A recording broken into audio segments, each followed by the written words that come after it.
ರಸಾಯನಶಾಸ್ತ್ರದ ಪಿತಾಮಹ ಯಾರು? Option A Nagarjuna, option B Francis Bacon, option C Jabir ibn Hayyan, option D Antoine Laurent Lavoisier.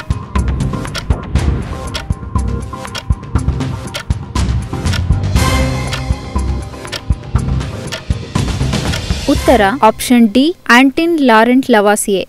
Antoine Laurent Lavoisier France ದೇಶದ ನಾಗರಿಕ ಮತ್ತು ರಸಾಯನಶಾಸ್ತ್ರ ತಜ್ಞ. ಲವಾಸಿಯೆ ನವೋದಯ ರಸಾಯನಶಾಸ್ತ್ರಕ್ಕೆ ಹಾಗೂ ಜೀವಶಾಸ್ತ್ರಕ್ಕೆ ಕೊಟ್ಟ ಕೊಡುಗೆಗಳನ್ನು ಗಮನಿಸಿದರೆ ಈತನನ್ನು ಆಧುನಿಕ ರಸಾಯನಶಾಸ್ತ್ರದ ಪಿತಾಮಹ ಎಂದೇ ಹೇಳಬಹುದು.